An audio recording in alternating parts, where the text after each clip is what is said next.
Guthries. Home of the original golden fried delicious chicken finger with their special world famous sauce. Open daily. Locations in Trenton, Signal Mountain, and Ringgold. Go get Guthries. It's always good. And I'm Source Sheet 12, Chief Meteorologist Master 4. Radio 92.7. Sam Jordan, News Talk 92.7 Action Sports. Now the 2018 Prep Football Jamboree will be kicking off Friday evening at 5:30 p.m. with 9 quarters on tap. Saturday night's action is set to include 11 matchups and is set to kick off at 4:30 p.m. All action will take place at Finley Stadium in downtown Chattanooga. Season begins the next week on Thursday, August 16th at Finley Stadium with the Erlanger Kickoff Classic Baylor versus Notre Dame, which that game there you can listen to live here on Nuga Radio 92.7 FM. The Tennessee Wildlife Resources Agency is seeking fields to lease for the upcoming 2018 dove season. The first segment of dove season opens at noon on Saturday, September 1st. Mourning doves are a popular game bird and one of the most widely distributed and abundant birds in North America. In Tennessee, an estimated 25,000 hunters harvested approximately 408,500 mourning doves last year. Sam Jordan, News Talk 92.7 Action Sports, now. Nuga Radio. Are you brain dead? Still voting for pathetic liberals? Take 3 hours of Sean Hannity from 3 to 6. Nuga Radio. Then call us in the morning between 9 and 11. 92.7. Nuga Radio.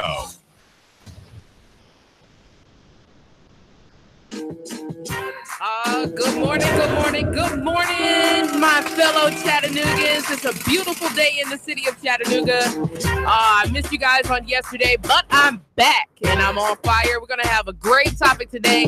You guys always know I am taking it from the streets to City Hall, from City Hall to the mayor's office, campus, leave out, the police department, our educational department, from the valley low to the mountaintop, giving you a bird's eye view to what's going on in the city of Chattanooga.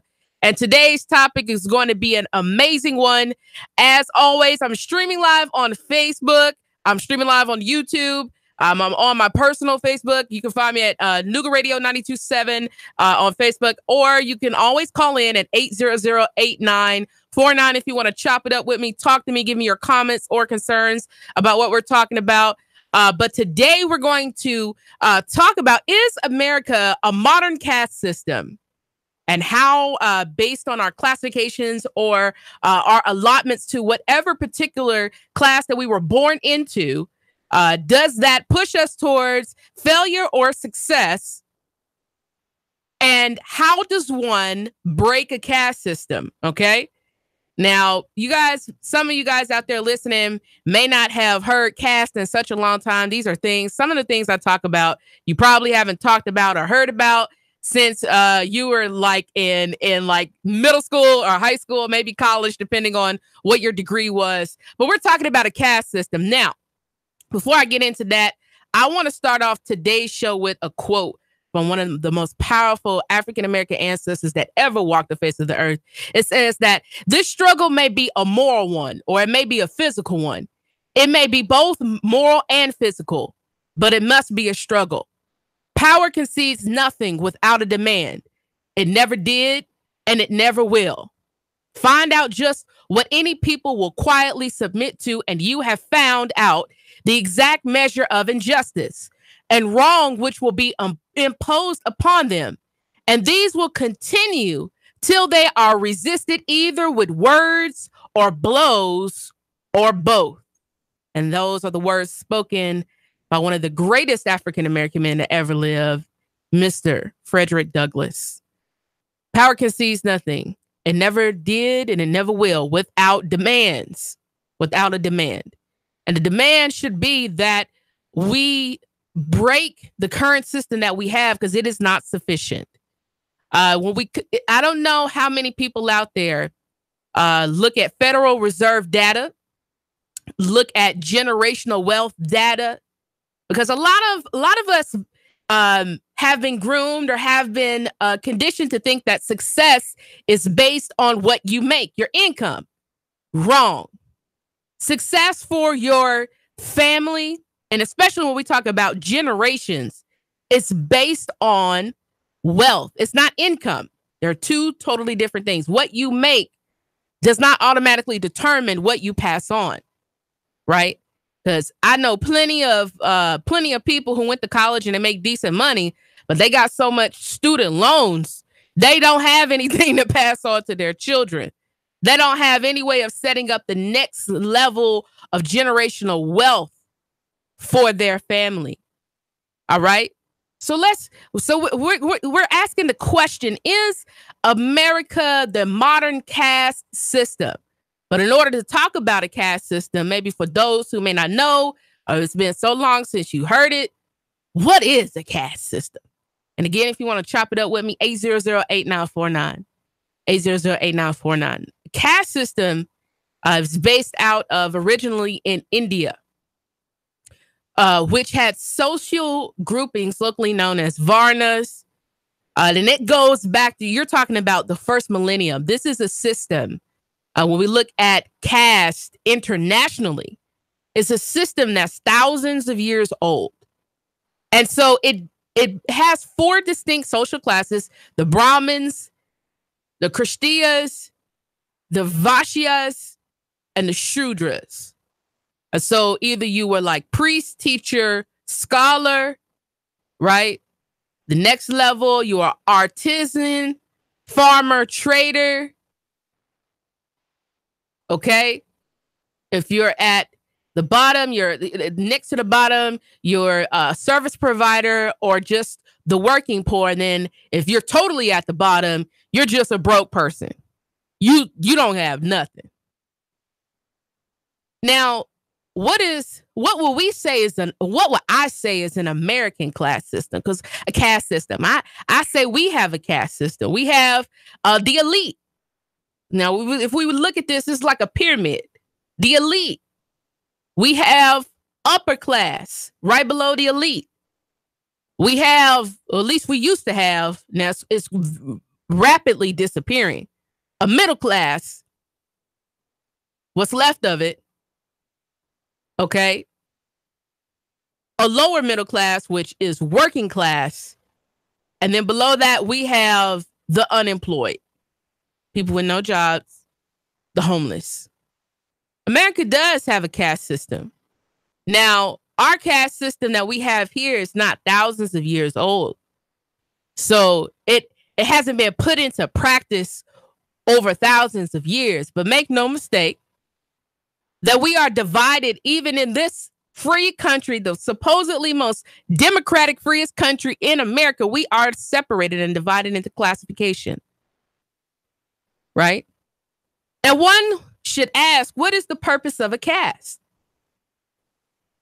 And again, if you want to call in and talk to me, 800-8949, or feel free to drop a comment, drop a question. I don't have all the answers. Let me say that. Whenever I talk about things, I don't have all the answers. I am 30 years old. Even if I make it to 80 or 90, I won't have all the answers. I don't have all the answers. But my show, I feel it got to open a door for me to have a show so we could talk about real things. And so I could talk about large things, and hopefully I break it down for you to maybe how it applies to you, how it applies to the city of Chattanooga, our state, and so on and so forth.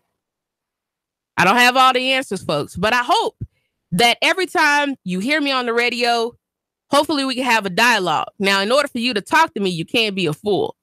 I don't have patience for people who are not objective. I don't have patience for people who are not real either. Because I know I talk about tough issues when you talk about race, when you talk about class, when you talk about sexism, when you talk about all of the isms and schisms of society. You're talking about hard topics. Topics oftenly ignored, topics oftenly sugar-coated, but I get into it. And I hope there's somebody out there, I hope the listener appreciates me getting into it. Because the more that we understand, and that's what I really want the listener to do. I want you to understand. The more we understand, the more we are equipped with, the more intelligent decisions that we can make. Now, for us in America, we think that the biggest problem that we have is race.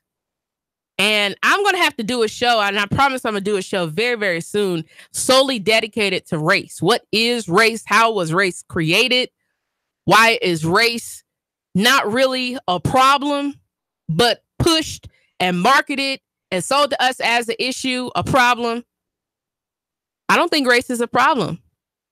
They're good, white, black, Hispanic, Asian, Latino, Native American. They're good people of all kinds. They're terrible people of all kinds. I don't believe race is a problem. It's packaged, marketed, and sold to us as a problem, as a means of distracting us from the bigger issues in life. Because I don't believe that color is the biggest problem that we have. To me, the biggest problem we have is that a 1% of us have the majority of the wealth of this country. That's a problem. That's a problem. And some of the things that we believe in, I want to get into it today, unfortunately, don't help us get out of a caste. So if caste, and understand when I say caste, that's C-A-S-T-E, not class. Okay. Just wanted to clarify that. When we talk about a caste system, we are talking about a system that says that we are all different and unequal, and our fate is to remain as such. Let me repeat that again. The simple way of putting a caste system is that it is a societal difference that is timeless, inevitable, and cannot be cured. We are all different, unequal, and our fate is to remain as such. Now, how does this apply to America? How does this apply to individuals like me, like a person of color? We're going to get into that. How does this apply? Why is this important? Well, the first thing is, especially as a young African-American woman, one of the things that my family has pushed is education. And now I'm going to clarify when I talk about this, what I mean, the data that supports what I'm saying, and our misconception of education in this current day and age and time. Now, again, because I've talked about it before on the show, the purposes of education was never to create free thinkers or to create the next generation of people who would be creators or innovators. Education was for the purposes of creating workers in various different fields. Okay, that's not just factory workers. That's also just people who could go to a job, sit still for hours and hours and hours. Look at a typewriter, look at a computer in this age, sit still, do that for 8, 9, 10, 12 hours a day, have a lunch break, a 15-minute break, and then go home. Oh, we got somebody calling in. Good morning, good morning, good morning, my fellow Chattanoogan. Talk to me. Hello. Hello. All right. Call back whenever you get it together. But the purposes of education, and I understand where, in particular, people of color, my people, I understand why people who are poor have been marketed this idea, this ideology that education will get us out of whatever class we're in. And for a time that did work. When I look at my grandparents who pushed education for their children, and I look at them, the children, so we got the older baby boomers and people like my father who are late baby boomers. That worked because we were at a great point in history, right? We had just come out of civil rights. We had pushed for a lot of, we had pushed for affirmative action. We had made demands of this society. And so that opened avenues for us to be able to get education and for poor people to be able to get education. And in a lot of ways, be able to transcend whatever class or place that they were in life and do something different. But the reality is the data no longer supports that is the case in America. I hope people understand when we look at generational wealth, when we look at wealth from a longevity standpoint, when we look at wealth prior to the Great Depression, and then we look at wealth now, our country is so bad as far as the disproportionate number of wealth. We have not been there since the Great Depression. Let me repeat that. We have not seen disproportionate wealth at the level we are experiencing it right now since the Great Depression. And let me explain part of the reason why, because I'm going to get into a lot of stuff today. Part of the reason why is back then we did not have hundreds and hundreds of people who were millionaires. We didn't have hundreds of people who were billionaires. The majority of the wealth was spread below even the rich at that point. And so that was able to be evenly distributed for the most part. That's why we had a very large middle class. And even people who were in the working class, right below the middle class, had the ability to enjoy some of the things of the upper class. That's not quite the case anymore, because right now the wealth is so disproportionate that even the people who go to school, and especially how it is in this society now, the people who go to school, yes, our children may graduate from a four-year institution with a degree, walk across the stage, toss their cap, and guess what? They get a job, but again, the debt that they have because they went to school will prevent them, even if by an educational standard, they broke out of being poor or impoverished, they're going to remain for the majority of their life, especially until they pay off their student loans. Imagine that the majority of people who graduate are graduating with a ball and a chain tied to their ankles. So even when they graduate, they have often tens of thousands of dollars of debt. Does that set them up, especially for children who aren't tied to a boomer, which boomers have a lot of the wealth, especially when we talk about middle class, upper middle class wealth, though that wealth is almost strictly held within the boomer range, which is not anybody who's my age. So imagine nobody gave you anything, but you somehow made it to college. You somehow made it to school, and against all odds, you finished, and still, man, you can't seem to catch a break. Good morning, good morning, good morning. Is America a caste system? Talk to me. Hello. Hey. How you doing? Talk to me. I'm good. I just wanted to speak about school. That, hone on a little point about school. Even the way education is set up right now, I just feel like ever since Horace Mann even created school, even created class, like that's like just a primitive thought. We have one teacher among all these students teaching all these various amount of courses. And, a forest changes from 10 years, beforehand, but, yet school is still the same thing. So, I just feel like we all should have a grasp on, like, just looking at education at a big standpoint of, like, that this just is something that needs to evolve, needs to change, and that's pretty much just all I had to say. Well, I appreciate you for calling and taking the time out of your day to listen to the show and what we're talking about today, because I'm just asking a question, more or less, giving you my thoughts, my flavor on it.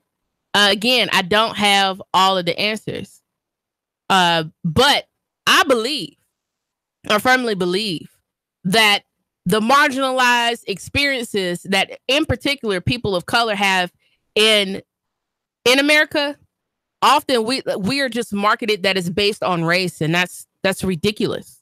Because when we talk about being at the bottom, Black people have been at the bottom forever since we got off the boat. Understand that people of color, we've been at the bottom. Now, because of timing in history have certain people been able to transcend. And when we say certain people, understand that's not everybody. Okay, that's not everybody. Now, when we talk about the baby boomers grew up in the best of times. It was the saying that goes, it was the worst of times, it was the best of times. It was the worst of times, it was the best of times. Because baby boomers hold, I'm telling you, just look at the data. You don't have to spar me on this because I want people to really begin to do their own homework.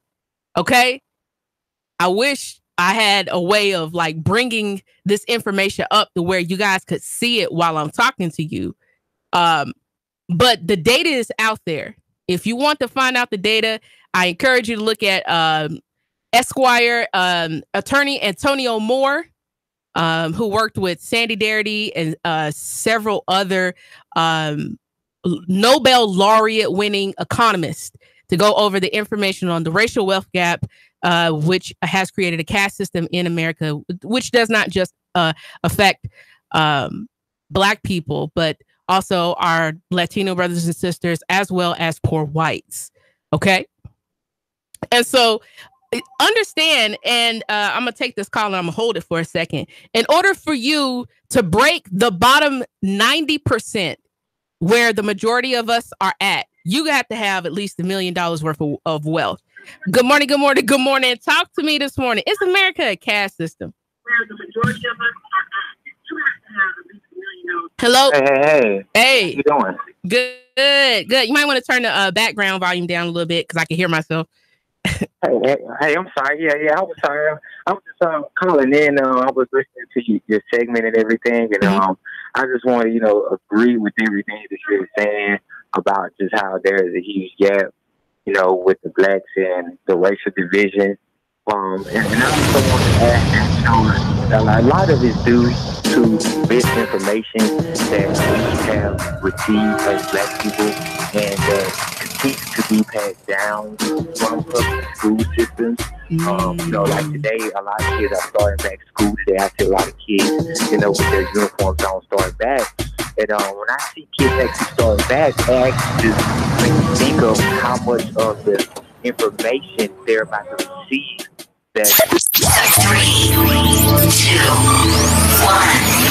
Chattanooga Radio, Digital FM 95.3 HD4, 92.7 FM's news now. A fire broke out at a home on Orchard Knob Avenue. Firefighters rushed into the scene, got the situation under control. However, 4 firefighters were treated for heat exhaustion by Hamilton County EMS. The damage to the home estimated at $20,000. The CDC is sending out a warning to the state of Tennessee about the dangers of Rocky Mountain spotted fever, a tick-borne illness. RMSF can be fatal if left untreated. Symptoms start with a rash, fever, nausea, and eventually develop into gangrene. The CDC says it's paramount that victims of tick bites monitor their health closely to ensure they don't exhibit symptoms. And new details after a pedestrian was killed. A woman was hit by a car early yesterday morning. Chattanooga police say 64-year-old Richard Fearson swerved to try to avoid the woman, but it was too late. The driver will not be charged. Val St. John for Nooga Radio, News Talk 92.7, Action News now.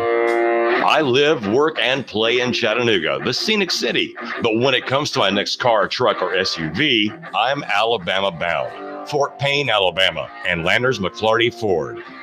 Big city selection of new and pre-owned vehicles with the small town price and friendly service. Now, I'm not knocking my hometown, but when it comes to my next ride, I only go to Landers McClarty Ford of Fort Payne. Their selection is huge. Then if I can't find what I want, they'll find it for me with the same low price, same great service, and only a short drive away. And I can go online to look around before I leave the house. Got that next dream ride in your head yet? Yeah, you do. Get a head start at LandersMcClartyFord@FortPayne.com. Don't just dream it, find it at LandersMcClartyFord@FortPayne.com. That's right, Landers McClarty Ford of Fort Payne, Alabama.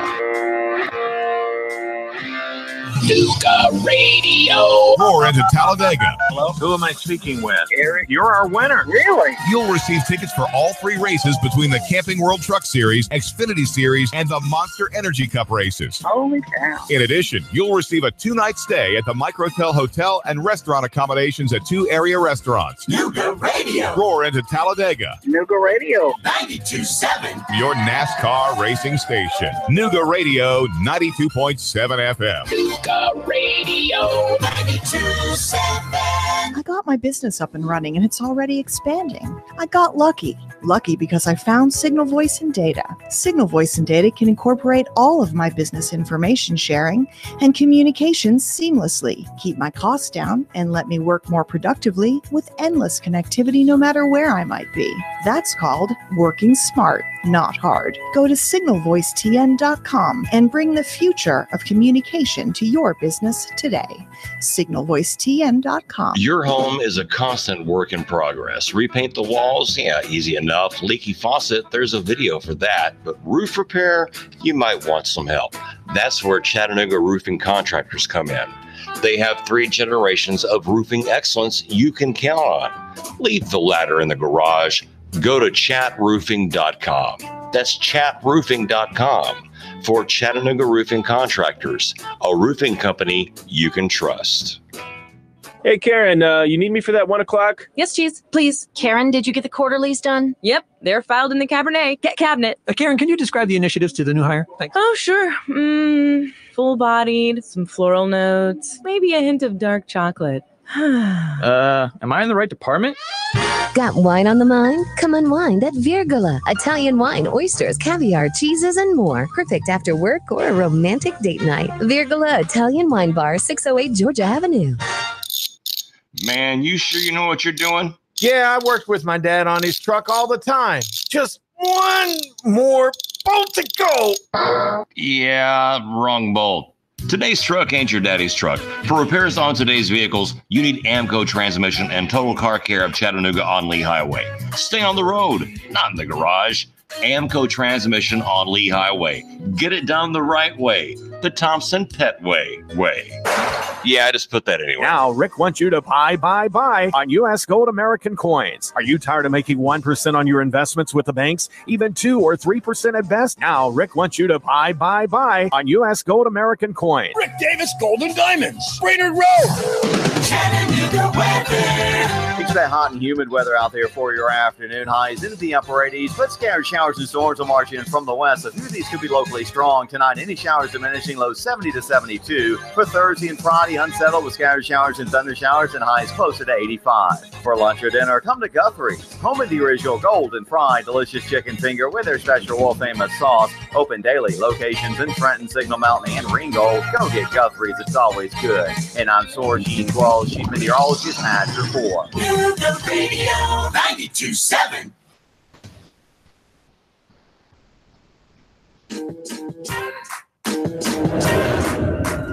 Oh man, we're talking about it today, and the people are tuning in. And I thank you so much for your calls, your comments, and please remember if you call in, turn your background down. But I appreciate anybody who's calling to talk about me. Is America a caste system? We're picking up from the first half of the segment talking about is America a caste system, and thinking about all of the things that create a caste. And how do you, and this is what I'm going to start rolling into, how do you break out of a caste? Is it possible? Is it possible for you to break out of a societal different that has been made timeless, inevitable, and it's cureless? A caste, I want to say it again, a caste says you are all different and unequal, and your fate is to remain as such. Wow. Now, we were talking about one of the listeners called in and was giving some excellent comments about our educational system. Now, one of the things that we talk about at Nuga Radio, you may not hear it and on other news outlets. You're probably not going to hear it in the Times Free Press. You're not going to hear it on, and I'm not trying to take shots at people. You're not going to hear it on 92.3. You're not going to hear it on any any other media outlet, you're not going to hear local economy. And often when you hear local economy, people have turned it into like this hipster sort of situation. When I think about local economy, because local economy is the way that we can really start taking our power back as a community and as a people, that we can really start affecting change outside of the standardized systematic ways. Local economy is definitely the way. You want to look at why, if there was anything, and I hate saying this because of who said it. If there was anything that made America great, let me pause. If there was anything that made America great, it was the fact that we used to make our own stuff. And the reason why we made our own stuff was because we had pride in who we are and what we made. And because we made our own stuff, we could employ people here in America and pay them well, pay them decent, right? A local economy, if there was one thing that was ever great about America in prior history, was the fact of the things that we used to make at home. The furniture, right? I love old vehicles. I have a 1962 GMC that all I needed to do, it hadn't ran in probably 10 years. I put some gas into it, a hot battery. I'm pretty handy like that. And that thing fired up like it had just came off of the showroom. We used to have pride in the things that we made, and we made things well. We made things to last. That's why if you've ever inherited like furniture or things from your grandparents that may be 50, 60, 70 years old, and you plug it in or you use it and you're like, dang, man, this works. We used to have pride in what we made. And that was one of the reasons why we had such a great economy, was because we made our own stuff. Then we allowed ourselves and our economies to be sold down the river. And the part of the problem is it's time for you, the listener. I need you to wake up, and I need you to recognize the power that you have. I need us to take the next step. Local economy is not just about starting local businesses. For me, local economy looks like creating our own entities of transference of information. Now, I'm gonna hold that call for just a second. But us controlling the information that we spread to one another, because a lot of us have been misinformed. But let me go ahead and take this caller. Good morning. Is America a caste system? Talk to me, please. Hey, Marie. How you doing this morning? I'm doing well. How are you? I am doing well. This is Catherine. Hey, cuz. Oh, this is my fam, y'all. Talk to me. Yeah, I want to give you my perspective on your topic on the higher frequency. Mm-hmm. So, yes, I do think that America, it was built on a caste system. But in today's time, one thing that we have to understand is the information that was given to our parents and our grandparents and what they was dealt with in life, as far as just trying to survive the industrial age and also the technology age. And those that didn't revolutionize with the time, got left behind. Mm-hmm. And that's where, a lot of our low class Black people, but like you said, it's not a race thing. No matter what color you are, it comes down to good versus evil. That's what it comes down to. No matter, like you said, it's good and bad in every race, every nationality, and so as far as America, a caste system, the time is now to do, to have more innovators, to have more entrepreneurs, to have more creators. There is no perfect time in the universe, and now is to manifest whatever you want in life. And as far as comes down to, the 1%, you have the ability in yourself to rise to that 1% and make that 1% grow, but it still comes down to a self thing. And once we all get our individual selves on the right alignment, then we will have more creators, then that 1% will grow to 2%, to 3%, to 4%. And then you will see a change in the world instead of only just it'll start in families, then it'll start in the communities, and then it'll grow out into the world of it'll be better. I'm not saying it'll be the best, but it will be in a better state than we were. Thank you, fam, so much for your comments and for taking the time to call in. Now, fam, I'm going to have to disagree with one thing that you said, and that is that the assumption or the belief that as an individual you can break out of a caste. It's not really possible.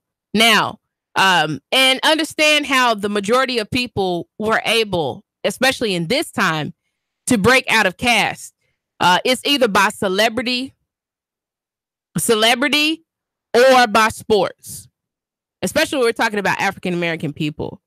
The way that the majority of us have broken out of caste, which is very, very few, because a lot of people think that the way that we could do things in this society is solely on our own or solely out of our own power. It's not possible to do things like that on your own. And the thing that I would disagree with is that joining the 1% would increase what the people at the bottom have. That would kind of tie into Reaganomics, which is a trickle down effect. That's not the way. The way is to start taking the wealth from the top, not joining them, not creating a deeper divide, but removing what the 1% have and distributing it between the lower class. Now that's where I will debate you on, because is the way that you transform the situation for more than one person is you're talking about transforming the status quo. You're not just talking about people. Yes, do people on the inside, do we need to change our mind, our thinking? Do we need to change the ways in which that we live? Absolutely. Right? But I'm not going to be Oprah to y'all and tell you that if you think it, you believe it, you should have it. No. That's not quite how life works. Because there are plenty of people, I know educated people who have no jobs. If education was solely the way, there would not be educational people with no jobs. I know I've met and talked to homeless people I've given change to. And after talking to them, I find out that they had a college degree. They went to college, but they're homeless. So I will debate you on that. Now, where I can agree with you is W.E.B. Du Bois said that the problem of the 20th century, in his mind, was the problem of the color line, the relation of darker to light races of men in Asia, Africa, and America. That was what W.E.B. Du Bois surmised as the problem of the 20th century. I believe that as far as Marie Mott, again, I'm not perfect. I'm not right in everything I say. I'm growing. And part of how I grow is if you talk to me, you drop a comment, you call in. Hopefully I learn something for you. You learn something from me, or we figure it out together, because we're in this together. And thank you, Chuck Davis, on the Nougat Radio page for dropping that comment, that quote by Vladimir Lenin. Thank you. I wanted to shout you out on that. And Jack Soko for your comments as well. I hope I said your last name correctly. If I didn't, please forgive me. I firmly believe the problem of the 21st century is the inequities of people, that have not been fixed. And when we talk about inequity, in particular, when we talk about the inequities, when you talk about the redistribution of wealth that needs to happen for, especially if the Japanese could sue the United States. Now, it took them like 60 years to finally win the case, from them being entered into concentration camps after the Second World War. They finally won the case. They got their form of reparations, even though the majority of people who would have been in that original suit were long gone. I continue to say, and I have to say it because a lot of times there are people out there who think that because now African American people can live they can live amongst Caucasian people as where they couldn't do that 70 years ago, that somehow that was what we needed. Somehow that was all we deserved. Now that we can go to the college of our choosing, that's all we need and that's all we deserve. But I firmly believe, and I'm going to take off my headphones because they're not working. I firmly believe that the claims that we have against this nation as African American, as the children or the DOS, the descendants of slaves, we have a unique claim against this country because we built it for free. And not only for free, but at the threat of death, if we were educated, if we learned to read or learn to write, that we have a particular claim. But also those who are poor have a claim against this country as well. When you have a situation where we have people who have built industries, you have the poor people who have always worked to build industries, and then those industries get ripped out of the United States of America, taken halfway across the world because there's no regulation, because they can pay people 10 cents an hour. And we have gutted the ability for now even those who used to be working poor to be able to transition into middle class. We've ripped out the ability for them to be, for a lot of people to be able to transition. And picking up from what we talked about at the beginning of the first half of the segment, the information that we get passed on in this generation is decades old information. Go to school because education is the way that will get you out of your poverty situation. Education is the way that will get you out of the conditions that you have. But the reality is that it's not really that simple, and nor is it that easy. The statistical data states that it is more likely, especially for me, I grew up Black middle class. Both of my parents were in my home. Both of my parents had very good jobs. Both of my parents were college educated. The probability not only for me to be educated, but the statistical data for me to have a job for the majority of my life is not really based on what I do. It's really based on the people who raised me and what level they were already at. Let me pause because I want y'all to think about that. It's not that simple. And then, shucks, let's just be honest about the educational system that we have in America and then in the state of Tennessee in general. When 17% of the children that graduate from our public school systems statewide are going to be prepared for college, not to just go to college, because going to college is one thing. Completing college is something totally different. And then thinking about how much does it cost for you to go to college. But the probability that it's only 17% of the children that are going to come out of our public school systems are going to be job ready or college ready. That means that the overwhelming majority of the children who come out of these schools, I know a lot of parents were excited that their kids were going back to school today, but understand that I know it's hard to talk about some of these things, and a lot of what we talk about is very, very difficult. I know you'll tune into other radio stations. They'll talk about politics, and politics is important. They'll talk about other stuff. Some of the stuff to me is just really fluff, boring, either inaccurate or totally irrelevant. We have to really look at where we are as a nation, where we are as a state, then where we are as a local economy. And when we talk about building a local economy, that's not transitioning people to the 1%, but that is all of us learning how to control the information that we have, and then pass that information along. That also looks like us opening up local business and building local economy, and then trading or bartering or working with one another with the local economy that we have. It's a multitude of things. It also looks like us beginning to control the education that our children have. Homeschooling. When we talk about breaking out of a caste, in order to break out of a caste, you have to do things as a group of people transformatively. That's talking about taking over education, local business, politics, and the transference of information all at the same time. If you want to break out of a caste, that's the way to do it, folks. If we really want to change what's going on, local has got to be the way. It really has. We've given up far too much of our power to the state, far too much of our power to the nation overall to control what happens kind of here.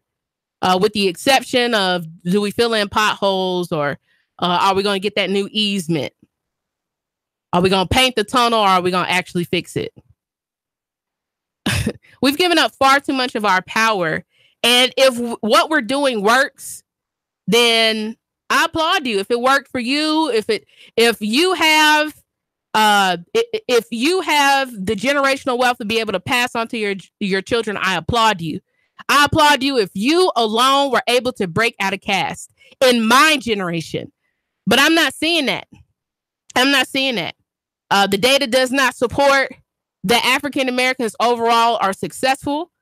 It certainly does not support that African American men are overall successful.